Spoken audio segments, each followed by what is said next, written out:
Il existe des endroits que l'on ne trouve sur aucune brochure touristique. Des lieux qui n'apparaissent pas sur les cartes civiles.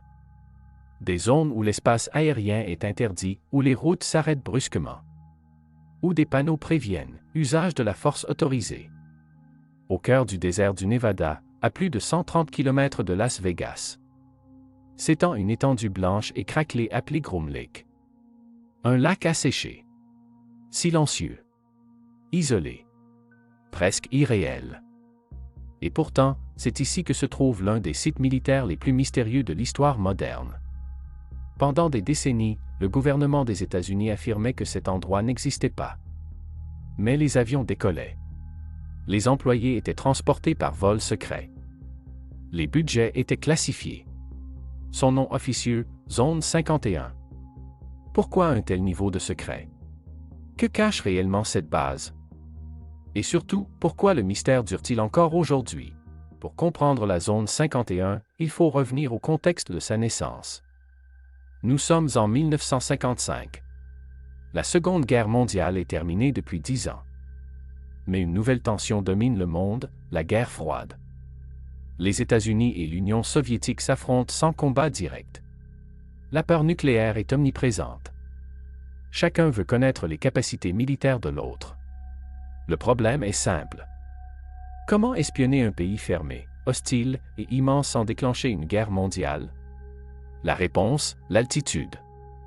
L'armée américaine développe un avion capable de voler si haut qu'aucune défense soviétique ne peut l'atteindre. Ce projet s'appelle le U-2. Pour tester cet appareil révolutionnaire, il faut un lieu isolé, loin des regards, loin des villes, loin des curieux. Groom Lake est choisi. La Zone 51 naît ainsi, non pas d'un mystère extraterrestre, mais d'une stratégie militaire. Mais très vite, le secret dépasse le simple cadre technique. Après le U-2 vient le SR-71 Blackbird. Un avion si rapide qu'il peut dépasser Mach 3. Plus de 3 fois la vitesse du son. Sa coque chauffe à des températures extrêmes. Son carburant est spécifique. Sa conception dépasse tout ce qui existait alors. Puis, dans les années 1970 et 1980, apparaît une nouvelle obsession, la furtivité. Rendre un avion invisible au radar. Le F-117 Nighthawk est testé dans le plus grand secret. Pour un observateur civil, voir un appareil noir aux angles étranges. Traverser le ciel nocturne pouvait sembler surnaturel. Imaginez une technologie militaire ayant 20 ans d'avance sur le public. Lorsque des habitants du Nevada aperçoivent ces engins, leur description ressemble à celle d'objets volants non identifiés. Et parfois, la réalité dépasse tellement l'imaginaire qu'elle finit par lui ressembler. Mais l'histoire prend une autre dimension en 1947 avec l'incident de Roswell. Un communiqué militaire annonce la récupération d'un disque volant. Quelques heures plus tard, l'annonce est corrigée, il s'agissait d'un ballon météo. Mais alors, pourquoi une telle confusion s'est-elle installée autour de cet incident? Des décennies plus tard, le gouvernement expliquera qu'il s'agissait en réalité d'un projet secret appelé Project Mogul, destiné à détecter les essais nucléaires soviétiques. Mais pour beaucoup, la version officielle laisse des zones d'ombre. Certains affirment que les débris récupérés auraient été transférés vers une base ultra-secrète du Nevada. La zone 51 devient alors le centre d'un récit bien plus vaste. Celui d'une possible récupération extraterrestre.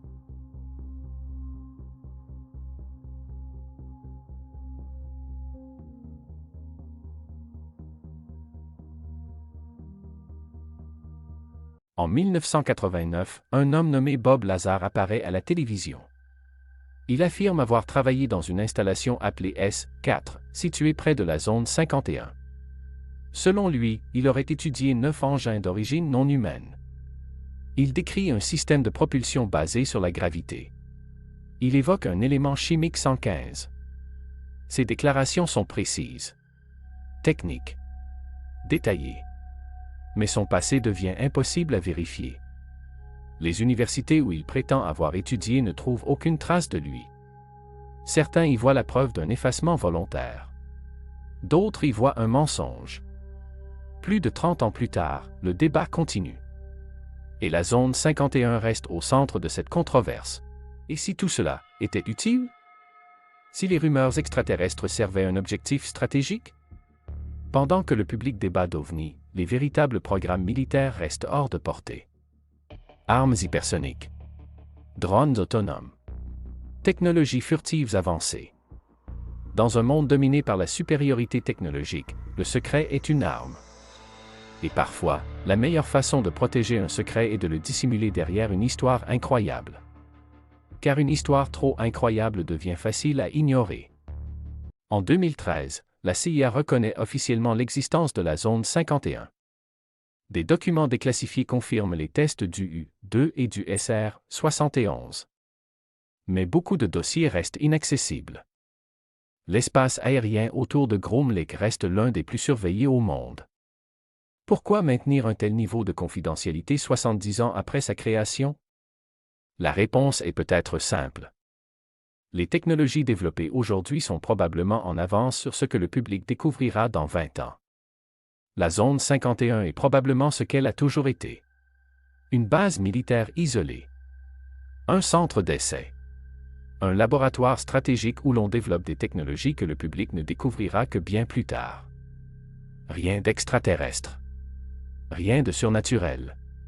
Et pourtant, son nom continue de fasciner le monde entier. Pourquoi? Parce que pendant des décennies, elle a existé dans le silence. Un silence officiel. Un silence organisé. Un silence total. Et lorsqu'un État refuse de reconnaître un lieu pendant plus d'un demi-siècle, ce lieu cesse d'être une simple installation militaire. Il devient un symbole. Un symbole de ce qui peut être caché. De ce qui peut être testé. De ce qui peut évoluer loin des regards. Le U-2 était secret. Le SR-71 était secret. Le F-117 était secret. Chaque génération découvre, un jour, que l'avenir existait déjà, en secret. Alors la vraie question n'est peut-être pas « Y a-t-il des extraterrestres à la zone 51 ?» La vraie question est plus simple. Que développe-t-on aujourd'hui que nous ne comprendrons que dans 20 ans? Peut-être que la vérité est entièrement humaine. Mais le mystère, lui, est bien réel. Car la zone 51 nous rappelle une chose essentielle, dans un monde où tout semble visible, certaines portes restent fermées. Et parfois, ce ne sont pas les réponses qui alimentent les légendes. Ce sont les silences. Si ce dossier vous a intéressé, vous pouvez soutenir la chaîne simplement. Laissez un like. Abonnez-vous pour ne rien manquer des prochains dossiers. D'autres mystères nous attendent. Et certains méritent qu'on prenne le temps de les explorer. À très bientôt. Merci de votre fidélité.